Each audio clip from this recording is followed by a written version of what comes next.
Hello everyone, this is your host Damaris Ramos for Latina Ramos, and tonight we have My name is Audra Saldana. It's a pleasure to be here. Audra Saldana. Your husband was the one who recommended you to be interviewed. So he feels and believes you are a Latina role model for the community. So tonight it's about your story.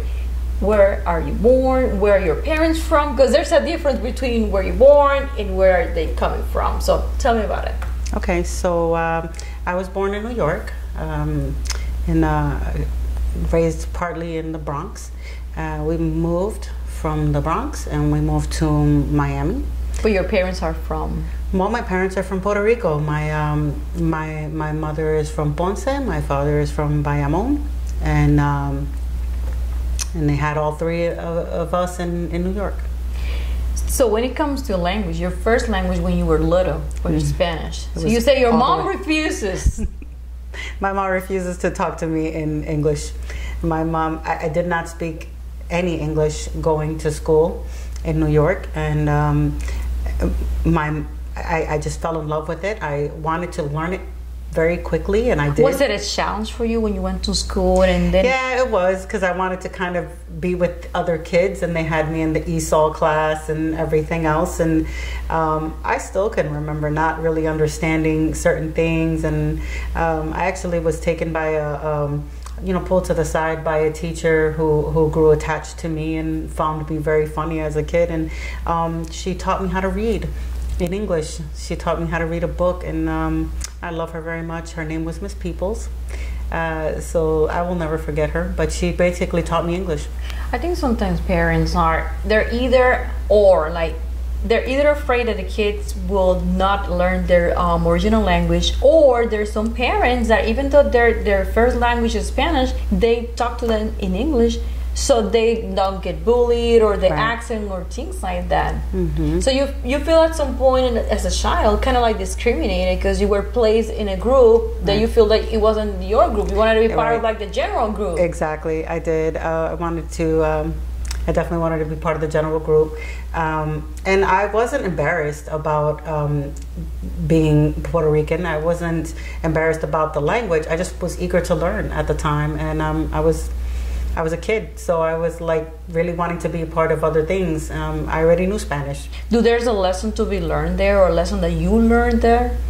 Absolutely. I mean, I felt, and now if you ask me now, when you look now as an adult, I look at it and I'm quite proud of myself. As a kid, I remember being happy and being proud to even engage with other kids, and they would tell me things in English, and I would say that you say it like this in Spanish, and we would play these games, and it was a lot of fun. I never shied against it. I just was so excited about learning English that it just stuck with me, and I learned it very quickly. So, but still, I do speak Spanish. Once I grew up and grew older, my mom still does not speak any English, and you still have to talk Spanish to her. I do. I speak Spanish to her. Eso es que sí, mami, por seguro, because she will not. She doesn't want me to answer her in English. She just looks at me like. Strong mom. Mm-hmm. Oh, a very strong mom. I can't complain. I feel like I have. I did have the most wonderful mother. She was amazing. But she is amazing, and not because she's been through a lot, and she was very strong, and so I'm quite proud of her. You've been through a lot too. So talk to me. You mentioned something about school and being in the GED program. What happened that you were not able to accomplish? Getting the high school. To be quite honest with you, when I was younger, I was kind of a wild teenager.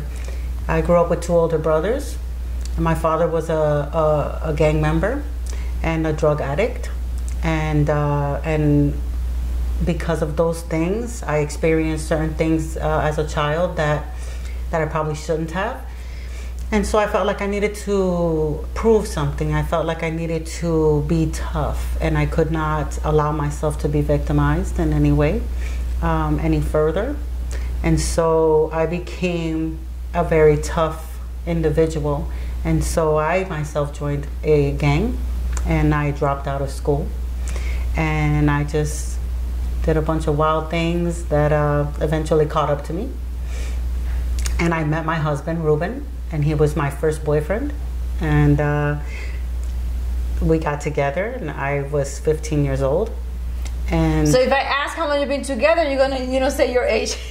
Well, to be honest with you, we were so on and off that, because of the life that we chose for ourselves, we obviously had to part ways on several occasions. We parted ways originally then because he was incarcerated, and we had parted ways, and then he was back out again, and then we got back together, and both of us were still very young and immature and making silly decisions and poor choices. And so while we were very hungry to make a name for ourselves in the streets and be respected in the streets, it was in a very wrong way. Both of us have proven to be incredible leaders because we were followed by many. A lot of people followed us, a lot of other, even adults, followed what we told them to do. So we had incredible leadership skills. However, they were directed in the wrong way, and so ended up incarcerated. And I did not. I ended up pulling away and having my first child, and recognizing I was 19 years old. And when that happened, I recognized at that point that there was something so much bigger and so much deeper. And so I went in and got my GED. I furthered in my education, and I proceeded to raise my child. But in that marriage, it was a very abusive marriage. So along my journey, I had experienced a lot of difficulties. And I, of course, now looking back, I can see where they came from, why I ended up in those positions, how I ended up falling into those traps. And now I can see why I do what I do and why I have the passion that I have for what it is that I do with these kids now. Tell me about these kids now. What is it that you're doing? What is the name of the organization? And definitely the things that you have lived in your life are, everything has been used with these kids. Every bit so of it. Probably when they tell you some of their story, you're like, yeah, I remember. No, they know. They know. That's, one thing, it's funny you say that, because one thing that makes our program work is the authenticity. It's the fact that we are so open about the things that we have been through, and so the kids recognize that, and they see it, and they say, wow, like they know and they understand. And so our program is called Rural Camp. Actually, we don't even call it a program anymore. We basically call it a movement, because it's not anything that stops and ends. It just keeps moving and flowing, and so we like that better. How did it start? Well, to be honest, it started in my husband's head when he was sitting in a jail cell, I guess, and he had thought about that. And at the time, we were not together. He was doing his thing, his time, and I was living as a single mother. And he had these ideas in there. And when he finally was released, we had got together, and we started speaking. And after so many years, we realized we have the same passions. We both wanted so desperately to give back from a community we took from. We wanted to show the kids in the community that there is another way, that you don't have to fall into the same category, that we can recognize it, we can see it. It's the choice that you make. And a lot of times, a lot of people don't realize that it's the lack of parents being aware. A lot of parents are not aware of what's going on, or they do not want to be aware, or they are too busy, or they are just not there. And I'm a step in for that. So you grew up in the Bronx now, Orlando. You're in Orlando. You're seeing this kid. Is it a lot of difference? Is it the same? And what is the tendency? What is that you're seeing? Most of the issues that you see in these kids. It is different, but it's yes and no. Okay, so different in the sense where the structure is a little bit different and people act a certain type of way. Just your basic actions are a little bit different, but this pain is pain. Okay, so the pain that I experienced in New York and feeling victimized on certain levels and feeling hurt and abandonment issues and things of that nature. These things are the same when you have a child coming to you, and it doesn't matter whether you're from the Bronx or you're from Orlando. At the end of the day, your pain is the same.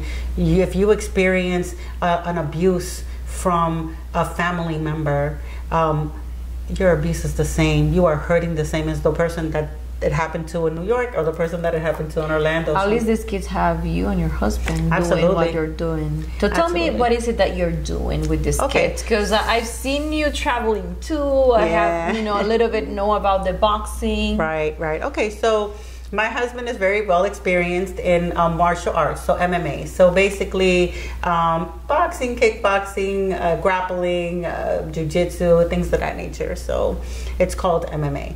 And so what we do is we train children from struggling neighborhoods in mixed martial arts for free. And they compete all over the world, and they are doing amazing. So they are winning, and they are achieving, and they are coming, and they're receiving medals and belts and ribbons and things of that nature. So where you have a child that nowadays is so unrealistic how much the cost is for these children to join a gym, to excel in anything. So they're sitting at home, they're on their video games, they're just kind of withering away into nothing because mom's busy or not there or not available, and they're just sort of trying to make do with their time. The fact that they don't pay, you still need support from the community. So what are your basic needs right now to keep this program running? Okay, so our basic needs right now are pretty much finances, because our kids have gone so far in this that they are now traveling. They're having to travel. So in order to get, for instance, they're at nationals now. So my son is in it as well, and along with a few of the other kids from the team, and they have to make it to Rome, Italy. So they have just won nationals. We traveled all the way to California on a sponsorship from Kaleo Ministries, and so we made it to California. They won the belts, so they now get to go to Rome. Was Italy. it boxing? It was the mixed martial arts. It's considered. It's not boxing. It's pancration is what it's called. So it's kind of like a mixed martial arts. So. Audra, we have come to an end, it's been this short with you. What would be your recommendation for women who probably are struggling? There's some similar things that you have been going through. And what would be your recommendation? And those are going to be our last words. My recommendation for women that are struggling is to not give up, to make sure that it just depends on what they're struggling in. If they're struggling with a relationship with their child, I say that they need to make sure that they are invested in their child at all costs, no matter what. Do not be afraid of your children. Do not be afraid to upset your children. If your child is acting up and you have a feeling in your gut that they're doing something wrong, they probably are. Make them a priority, make it important to you. If not, then this is why we do what we do, because where you're falling, we are picking up. What will be the number to call you, to contact you or your husband? You can contact us at Root Camp on Facebook. It's RUCAMP. My husband's name is Ruben Saldana. His number is 305-619-3080. He is the coach, and he'll be able to give you any schedule. Like I said, we do this 5 days a week for free to any child who wants to do something with their time. And my portion of it is pretty much a lot of motivational speaking. I like to speak and build the child from the inside out, along with other arts. We do poetry, we do artwork, painting, physical activities, physical fitness, and making sure that you're able to express yourself freely. And another thing, we are 24 hours. We are not a part-time person. What we do is we build a relationship with a child. So if that child calls me 3, 4 in the morning, I'm going to pick up. and I'm going to be there. I am also part of an organization, a movement called Credible Messenger, and basically I am credible enough to know the streets enough that if this child needs me, they're going to call me and I'm going to come. No matter what, and I don't care what time it is. Audra, you're doing an amazing job. Thank you for coming and talking about this. Thank you. This has been Damaris for Ramos for Latina Role Models. Thank you and good night.